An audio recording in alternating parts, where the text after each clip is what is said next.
Hey, what's up, everyone? My name's Zack Olinger.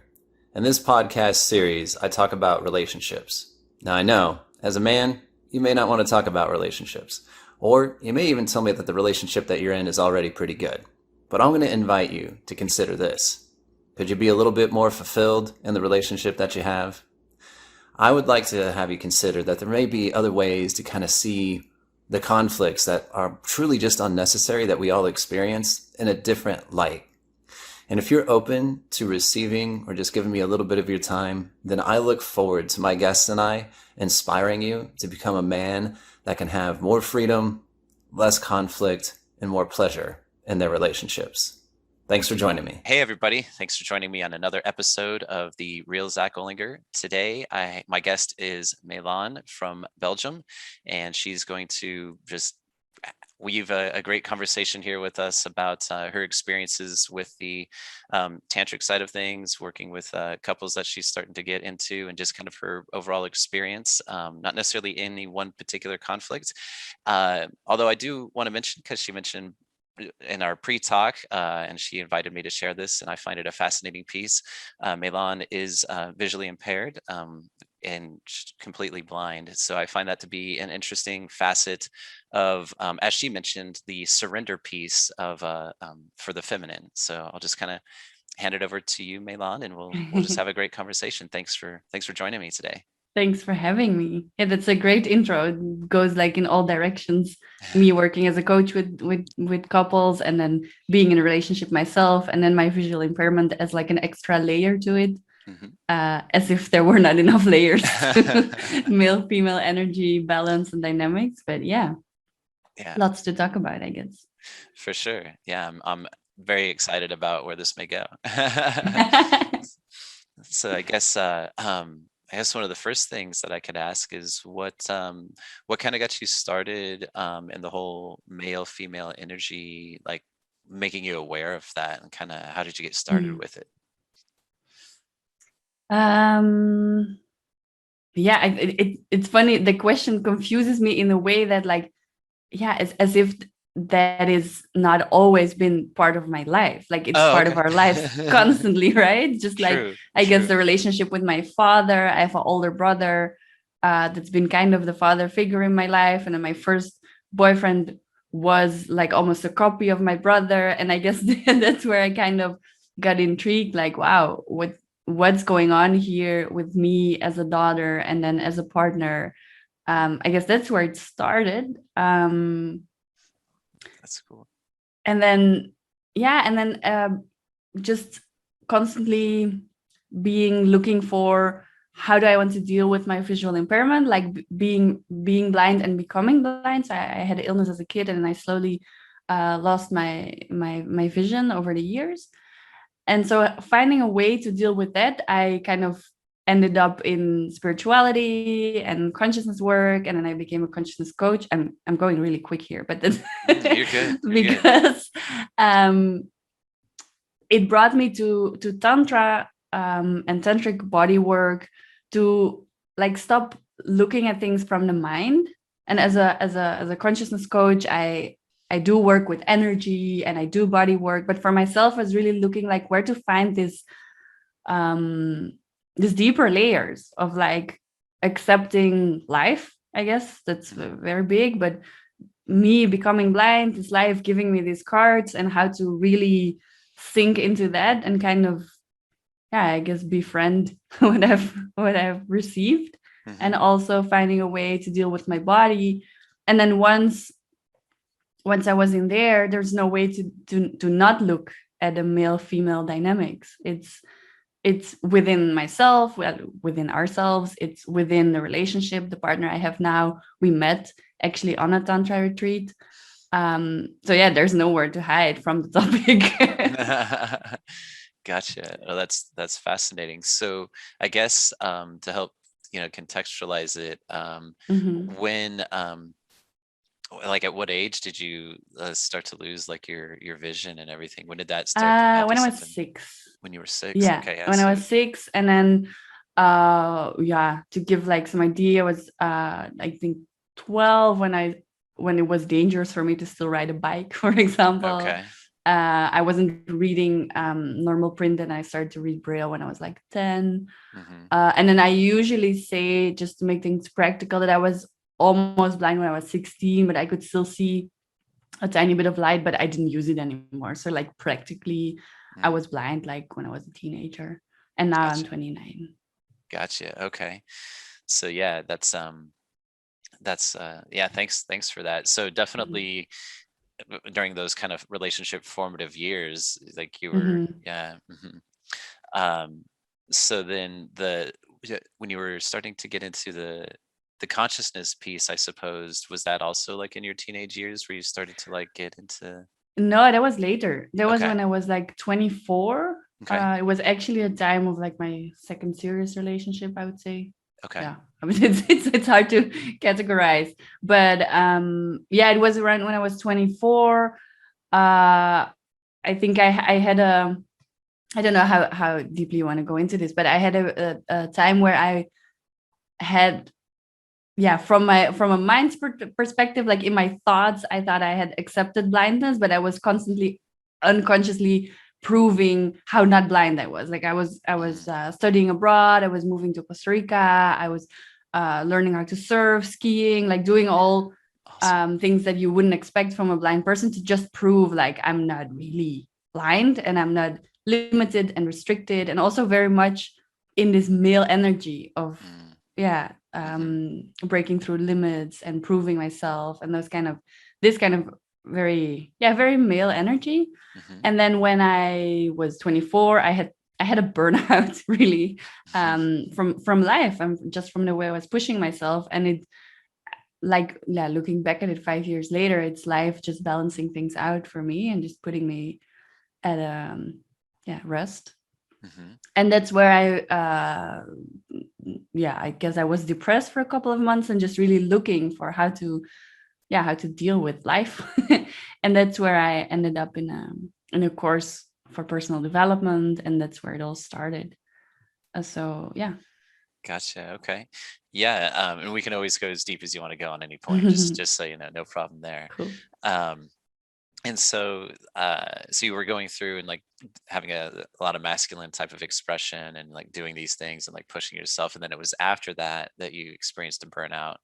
And then once you experienced that is when you started to, was that when you started to get into the consciousness piece, or is that more the tantric side, or did they coincide at the same time? They kind of go together. Yeah. Gotcha. There's like, with a couple of months difference, it was all, I was very, very curious and eager to find a way, and that there was a different way to look at life, and that it was not you're depressed and then you get medication and then you'll feel a little bit better till you're 80 and then you end your life. Like I was very excited that there was a different way to look at life. So it was personal transformation work, and then it was courses in Tantra, and it was Tantra festivals, and then it was also consciousness coaching and starting my business. That all happened in like a course of 6-7 months, I think. It all started. And that's where it became like a lifestyle, I guess. Yeah. Oh, I love it. I definitely love it. And I'm curious then, like, how did, if you wouldn't mind kind of like going a little bit further and delineating like how that whole progression worked, because I'm absolutely curious, like is the self-help stuff and then like the consciousness and like the tantra, like how did what did that kind of timeline like look for you, if you don't mind kind of, and like where were you at to, like what were your experiences like as you in each of these different stages, like who did, like what work or like what work or people, like kind of who are your teachers and like the timeline of that stuff, like I'm fascinated. Cool. All right.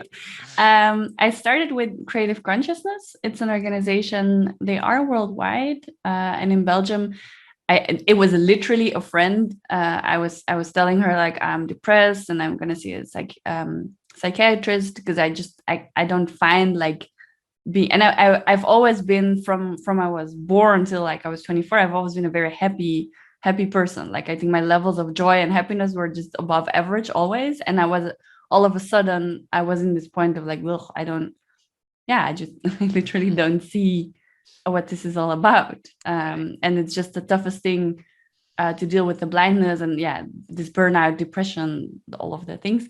And so I told her like I'm going to see a psychiatrist, and she said like, I've done this 4-day course with Creative Consciousness, just do that and you can then afterwards still go to this appointment with the doctor, but just do that. and I had no idea what it was. And I remember telling my roommate, like, okay, I'm leaving tomorrow, and I come back Sunday night. I have no idea what I'm gonna do, but this friend of mine says it's a good idea, and I trust her. So it was literally that's how I went. I had no idea. I was just looking for, reconnecting with life. And there was a 4-day. It's so tough to summarize those 4 days, but it was really, reconnecting with yourself. It was looking at where we've conditioned ourselves and we've decided things about ourselves, like concluded certain stories, like I'm being blind is the worst thing that could happen, or I will never be fully happy as long as I don't see. Like I've created those stories around myself, and it was literally just the bubble of that story was how to say, like, popped, and I was like, that's actually something I've decided. And then you create that reality with your mind, and then that's what you experience. But having a choice of creating a different story, and for the first time just being with the fact, okay, you are blind, this did happen, period, what do I want now? And realize, like, wait, I can choose this. Like, I don't have to constantly fight against it. I don't have to try to ignore that it's in my life, and I can actually write my own story. That was, I guess, the most exciting thing of those 4 days. And I also got in touch with Creative Consciousness. I'm now, 5 years later, also a certified coach with them, consciousness coach. We work a lot with anger energy and all the anger that is suppressed. And that's actually, basically, it's life energy, right? It's just life force. And if you use it in a negative way and you're angry at someone, then of course that's not very productive. But in itself, it is life energy just raging through your body, and it's stopping that, suppressing that is stopping your life flow or your energy flow. And so we did a lot of energy work and exercises, and I mean, it's impossible to explain with a few words what we did, but I reconnected to this very vibrant being, and the joy also came back, and it's like I put a lid on all of that. And so that is where it started in those 4 days. And then I was just I felt like somebody woke me up from hibernation, like, oh yeah, this is what the world is about. This is what I am about. I can actually choose. Like, so slowly I woke up. I did a couple of courses with them. And then I took the coach training also with Creative Consciousness, thinking, like, if somebody can teach me how to coach someone else, then I can coach myself. And that's what I really needed. But then halfway the coach training, I realized, like, wait, this is actually so natural to me. And it's because I trained as a journalist. And I had my degree in documentary making, radio production. And I realized what I actually loved about journalism was following my curiosity and then digging into people's heads and hearts and discovering things there, and then piecing puzzles together and telling stories. And what I do as a coach is exactly that. I just dig and dig and dig, and I follow my curiosity, and then we rewrite the story of the client. It's basically, and that's what I loved as a journalist, but it's what I also loved as a coach. So then all of a sudden I had my own business because I wanted to take the exam as a coach. And then I thought, like, okay, I need practice, and then people are going to pay me. And then to do that legally in Belgium, I needed to start a business. And then I had a business, and I was an entrepreneur, and I was like, whoops, okay, let's do this. And then I realized that it was all a lot from the head. Even though we worked with energy, still it was kind of through your mind, and then with mindfulness, you can write your own story. It's still somehow I was missing I guess the rest of the more holistic approach. But I wasn't aware of it because I just got kind of stuck in certain emotions, and I felt that they were stuck in my body, but I had no idea, like, what is actually going on. And then also I realized, being blind, people touch me a lot. Like, when I'm on the street with my cane, I need help. That's the way to guide me, to, like, hold my arm, or I get touched a lot. And I realized, like, physically this is actually quite invasive, and at the same time, it's the way it practically works. So oops, I heard a weird sound. Oh, you're good. I think we're good. Okay. I heard like a beep. Yes, I'm touched a lot, and there are different boundaries, physical boundaries, and I realized that it actually felt very invasive, and so I started to look for, in the same way as I found creative consciousness, like how can I in a conscious way work with my body? Maybe things need to be healed. And then I found cuddle workshops. I guess you have them in the US more than we had them in Europe. And so I found a guy who was organizing these cuddle workshops where it's really very consciously started with meditation and connecting with your own body, and then very slowly exercises in pairs, and then in a group, and then after 3 hours, it's as crazy as it sounds, but you end up just in a big pile of people. They just cuddle up like babies do or puppies do, and there it triggered so much pain. There was so much just sadness and pain of like I didn't really know anymore how to be fully in my body and then being touched by someone. I had a really nice partner back then, and we were fine, nothing was wrong, but I felt I kind of disconnected because I was touched so often in a practical way. Yeah. And that's where I then figured out like, oh, something's going on here. Where I decided then to not only do like this healing work in the cuddle workshops, but also do like a 4-day, it was called conscious intimacy. And I was so scared. I was like, I don't know what I'm going to do there. And it's all going to be weird. And it's Tantra. And is it like orgies? And I had no idea what it's going to be. But it was the perfect place for me to be. It was scary. It was tough. It was weird. It's like, there's all these strangers you don't know, and you all just do all these exercises with touch and the massage, and there was no sex, there was no orgies, but it's Tantra work, it's body work, and it's very, it goes under your skin somehow. But that's also where I met my current partner, and there's so much healing that happened. That the body does the healing, but the impact was on my life, like daily life was huge. The way it's as if my body was telling me like, now you can really, really land into the life that you have and in the being blind, and then all the things about boundaries and about surrendering and about control and defenses, and like the whole package, the whole box opened there. And then we're now like 3-4 years later from that first Tantra retreat. And then I did with this organization, it's called the Temple of Tantric Arts. I did different trainings, and then and then I have this now a 3-year relationship with my partner, who also is the facilitator of cuddle workshops. He also gives Tantra massages. So it's fully embedded in our life, and it's kind of the way we also, when we fight, when we have arguments, we talk things through, and then somehow also on a physical level we need to like heal and reconnect, but it's part of our daily life. That's awesome. That's a long and a brief summary at the same time. No, that was awesome. Thank you for sharing that, because I just am fascinated by the whole journey. There was a lot there for sure, and I never even thought.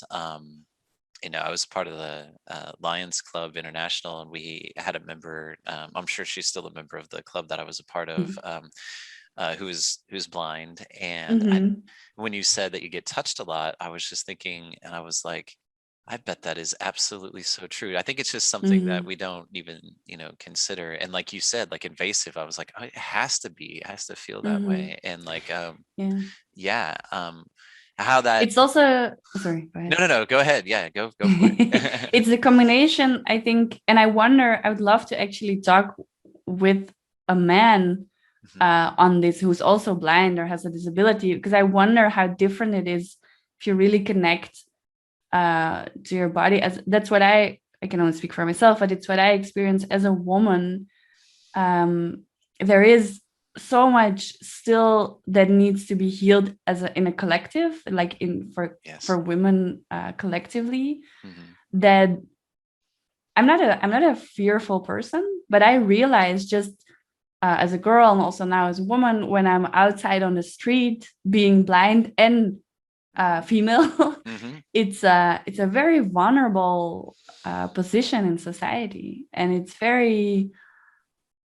I mean, there's still there. I've never been assaulted or harassed or anything, but I feel it's somewhere in my collective memory. Somehow we know as women that we're more vulnerable, and it is true that a man is still physically stronger.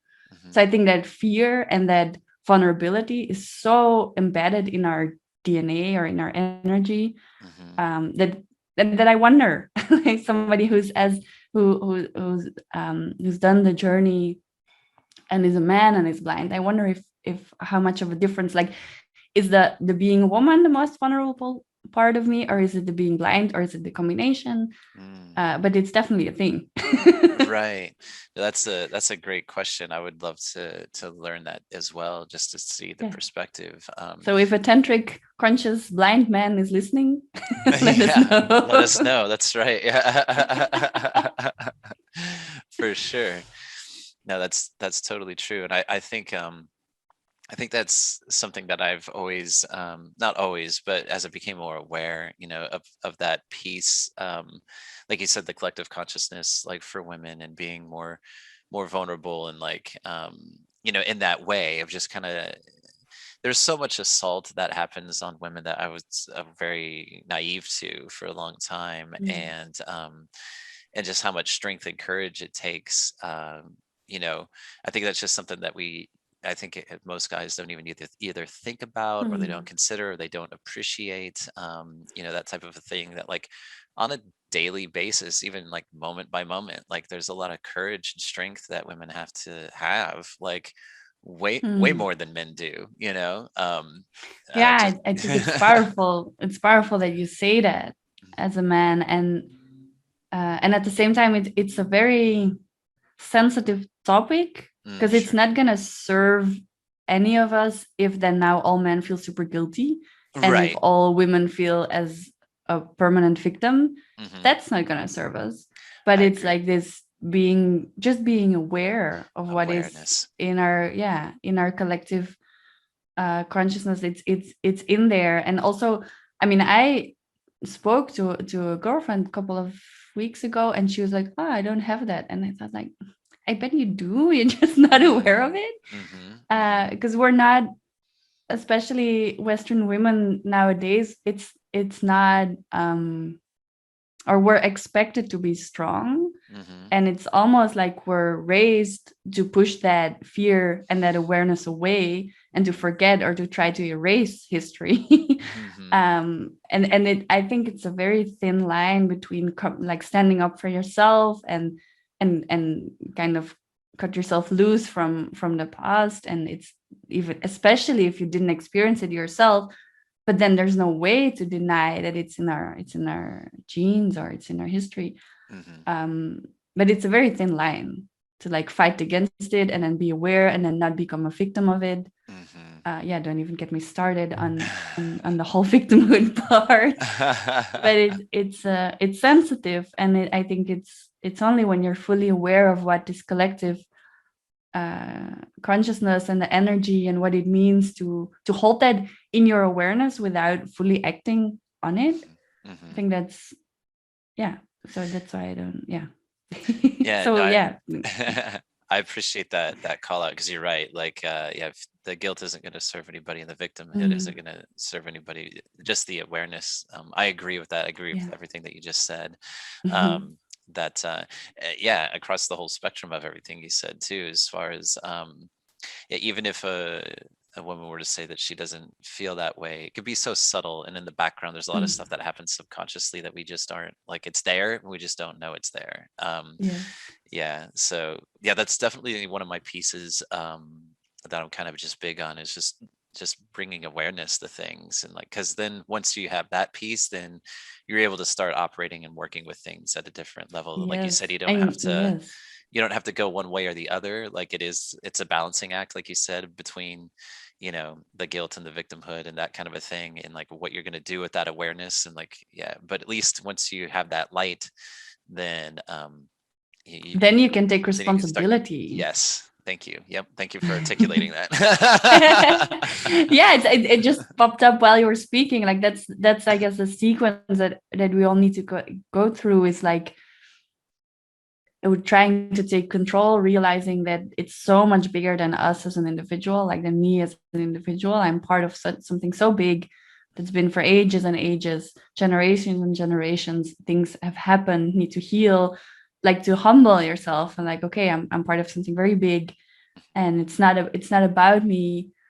Realizing, becoming aware, and allowing that there's so much more than on the individual level, and becoming aware, as you said, of all the parts of it, and then taking full responsibility. Yes. Because that's the steps we need to take. Yeah, absolutely. Yeah, I definitely.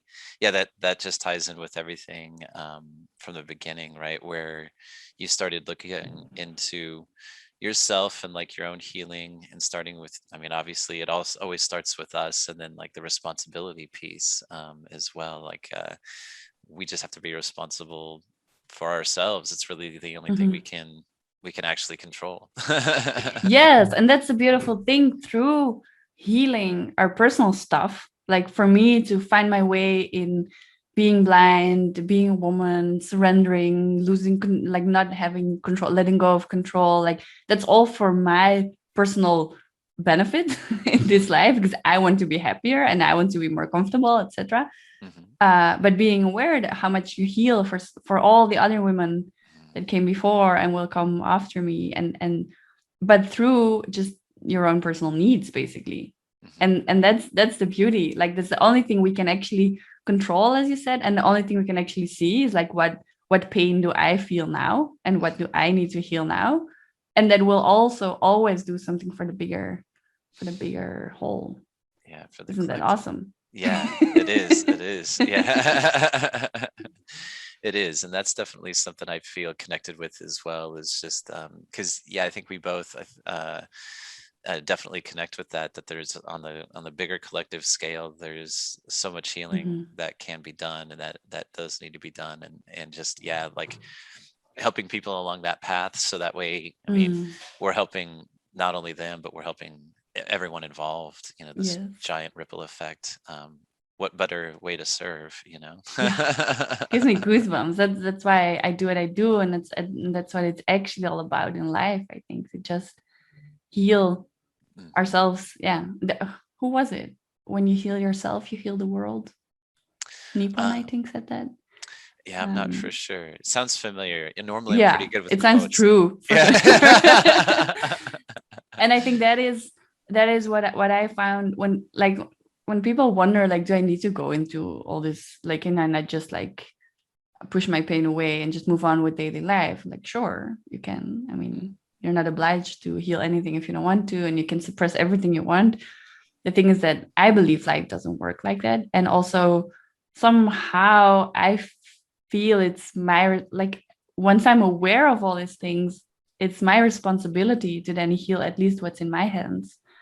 But then, yeah, I while I say it, I think, like, I don't want to convey the message like you have to deal with your pain because the collective, and that's also not what I want to say. Right. I guess it's just the magic of if life puts it on your plate, then actually it's for something bigger than yourself, if you want to and if you're ready to.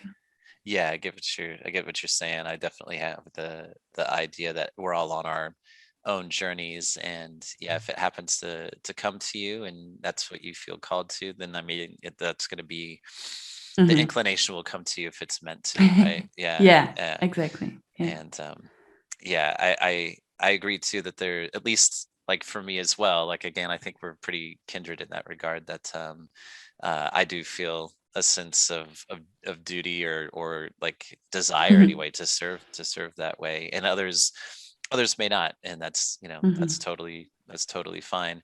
And my thing is with the awareness piece is like I've tried to, back a long time ago, I spent too much time trying to quote unquote wake people up or shake things. And that's when I realized everybody's on their own journey. That's when it really came to me where I'm like, I can't, all right, don't disturb other people, let them, follow their own Sounds thing. familiar. Yeah. Right. Yeah.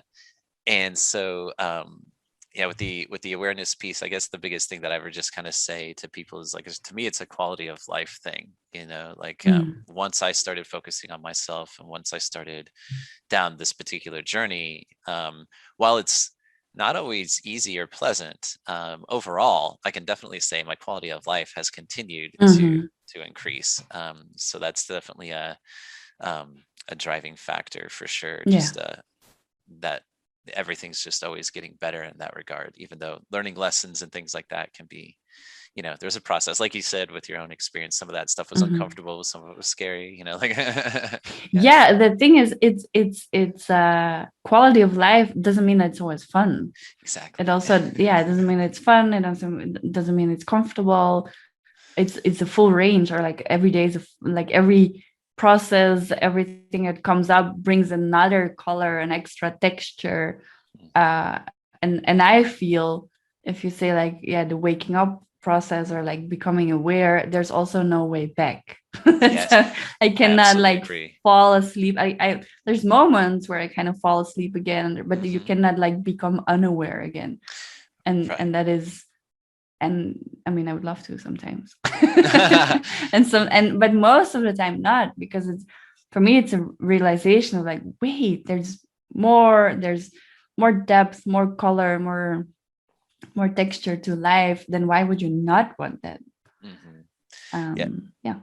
I can relate to all of that as well, where there's definitely times I call it a practice, right? Like the awareness doesn't mean like everything all the time or like everything at all. Like it's just once you become aware of a certain piece, like you just keep practicing it, and there's going to be times where you're like, oh, like I totally didn't show up that way or implement what I do know. And then there's also the piece of like, there's been definitely times in my life where I'm like, I wish I could go back to sleep in a way, like, but again, you can't. And also, as you said, that piece doesn't necessarily last very long, because you're right. It's way more enriching to just continue down the path. Yeah, for sure. Yeah. For me, the keywords are curiosity and not knowing. I think that for me, if I had to give a definition of being aware or awakening or whatever, then it's to constantly be curious and to know that you don't know. I don't know anything. And what I think I know and what I think I've realized, or what is true for me now, and that's actually also for me a balance between male and female energy. It's like it's the male energy, the directive, the shore, the conclusions, this is how it is, that for me feels very much like a male quality. And the female energy balances it out with like, again, maybe it's not true, and maybe I don't know, and maybe it's completely different, and that is also fine. But we need both, a bit of kind of certainty, conclusion kind of added to the mix, because otherwise you're just sitting and meditating and you're not getting anywhere with your life. and like the pure female quality and the pure surrender and letting things happen wouldn't work for me. But to combine it with okay, maybe this is how the universe works, and this is what I choose to do, and this is who I choose to be, and this is how I'm gonna apply it, and then the female energy of constantly being curious, like, is this still true for me? How does it feel? Maybe I don't know anything. Maybe it's not true. And like this constant balance of both. I guess that's where the magic is. Yeah, no, I think that provided a really great visual for me with that type of description, because I think that's absolutely true. There's always that mix of the masculine and feminine energy, and then like moving in a certain direction, which is a masculine trait, and then allowing the feminine to experience that and kind of like feel into it and like come to these questions of like, Mm, what does that feel now? Is it true? And then like allowing that to guide the masculine again to move in another yeah. direction, to arrive at another point, to go back to the feminine. So like, okay, is this true? How do I feel about that? And the visualization that came to my mind is like paddling on a boat, like, or if you're in a kayak, you Mm, do one side and then the other side and one side and the other side. And as you keep doing that, your kayak or your vessel keeps moving forward. yeah. Yeah. Oh, it's so beautiful. Yeah, and somehow it touches me. It's such a beautiful dance, and the more people become aware of that, the more easy things are going to be, Mhm. even in interaction with other people. If I feel that if you're both aware of how that works, Mhm. then everything becomes like a beautiful dance, and otherwise it's a bit like wrestling. Right, right. Yeah, no, I absolutely agree. I say that as well, where it's like this type of awareness impacts all of the relationships. It Mhm. doesn't just have to be intimate relationships, because Oh it's no. present in everything. So yeah, Mhm. just across the board, yeah, I agree that it relaxes things. I think it allows you to Yeah. see things in a completely different way. So strangers on the street, your friends, like even family, like all of it, like yeah, because we're Mhm. always in relationships, we're relating to somebody all the time. So yeah, just having this view and way to kind of see how the energy works and the interplay between the two, um, Mhm.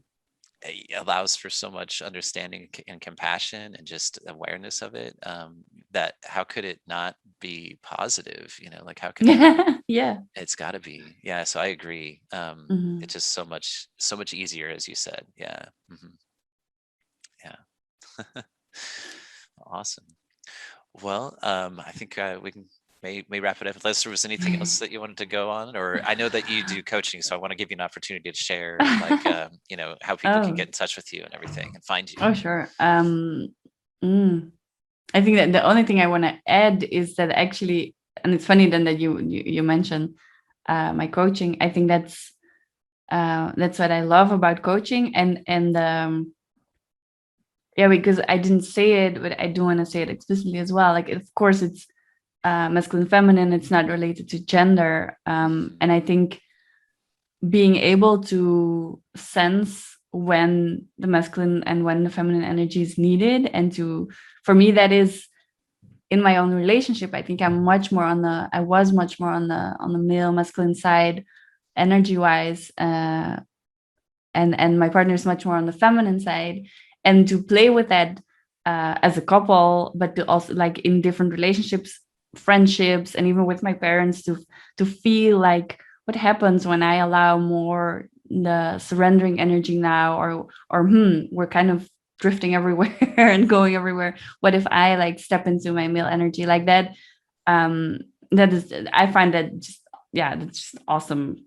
I don't know. Such a game, and it's fun, and it's actually what I also do in my coaching, to really feel um, what's needed. Sometimes I have clients who really, they want a solution, and I don't give solutions. I can say that up front. I don't do that. I don't give advice. But to really work with somebody who comes in like, okay, help and fix me, and now you need to do this and this and this, and this is what I need, and then to slowly balance it and take them back into like, okay, but where's this coming from, what do you need, like, to go into the questions. And then sometimes when I have clients are so in their feminine energy and all over the place and just curious about everything, but they're not getting anywhere, to then bring in the action. Okay, what are you actually going to do, and what's the next step, and to play with both. That's actually what I just really like. So that's what I also do as a coach, and I do it with my business Inside Out. um, and that's also where people can find me. So it's inside with GHT, uh, insideout.world on Instagram. That's also my website. Yeah, I Awesome. guess that's what I still wanted to say.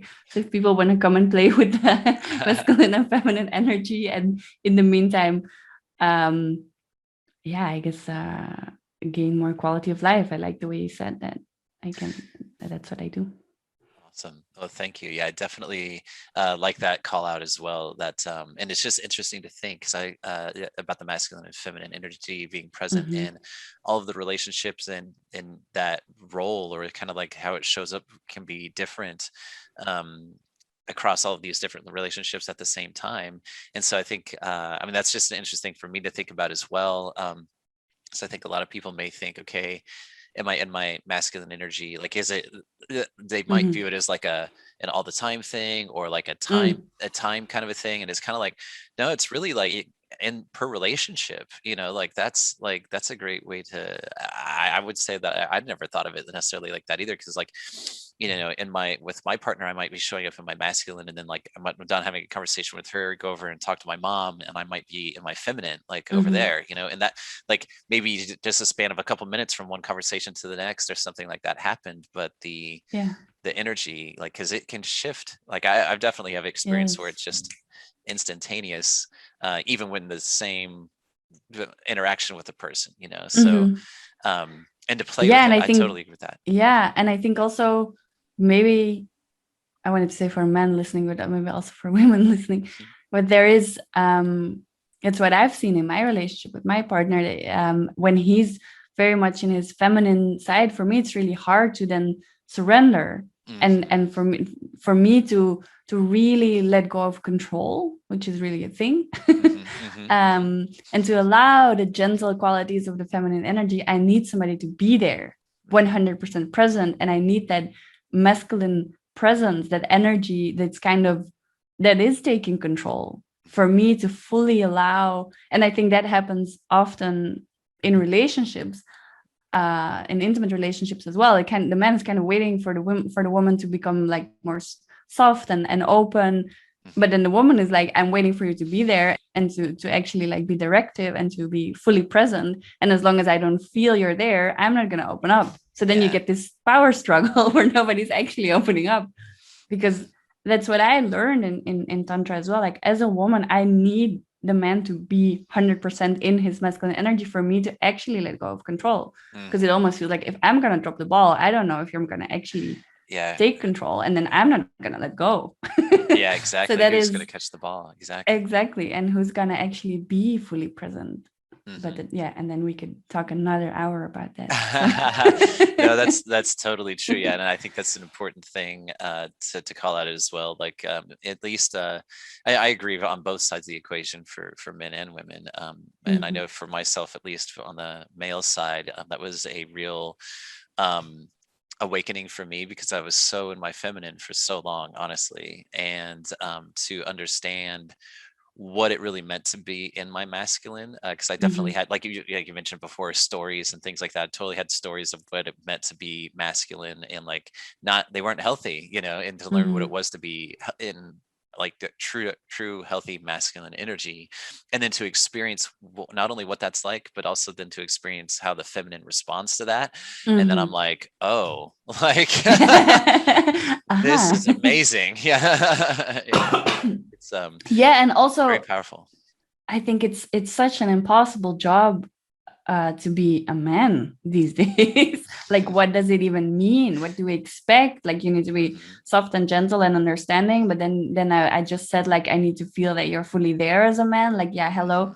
And then there's all these bad examples of Mhm. masculine energy that is abusive, that is painful, that is Mhm. disrespect. Like, so I think that is what we should have started with. Maybe Right. it's actually the urgency of talking about feminine masculine is that I get it as a woman, that a man has no idea anymore, like how, and that they'll you what you said, that you so much in your feminine side, and that it's scary to step Mhm. into the masculine, into that powerful male energy, because it's made wrong, and Right. it's used wrongly. So I get it. I mean, we all need to figure it out together. So Right. if I could speak for all women, that's what I would want to say. Let's figure it out. Let's start from scratch. And it's okay that we're lost. I agree. I agree with all of that, and just what we've been modeled in our culture, and just from our parents, and no fault of their own, just what we've been modeled for Mm, so long, that it's just not a healthy way to go mhm. about these things. What it really means to be a man, and Yeah. what feminine energy really is. Because I know there's tons of men out there that are just because I was this way myself, that are rather clueless and ill-informed and really don't know, because again, no fault of their own. We're just not taught. We're not modeled. It's not a thing in our culture. So I agree. It's okay that we're lost. So what I'll do is I'll take this piece at the end and I'll make this part of what I put on my Instagram TV, and then so people will be like, hey, so come listen to the rest of the podcast, because it's all very important stuff for sure. I agree. Yes. Yeah. Awesome. Well, thanks again, Mei Lan, for being a guest. I truly appreciated it. And I loved our conversation. And I agree. I think we can keep talking for quite a while about a lot of different things. So yeah, thanks for having me again. I really enjoyed just exploring all the sides of it. I appreciate it. And there's so much more. Absolutely. Yeah, this is just the tip of the iceberg, so to speak. Yeah, exactly.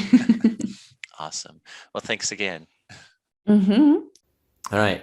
That wraps up today's episode of The Real Zack Olinger. Thanks again for listening. If you happen to find this episode insightful or valuable, I invite you to pass it along to somebody else, because chances are, if you found it valuable, they will too. If you're on Instagram, you can find me at The Real Zack Olinger. Until next time, everybody. Thanks for listening.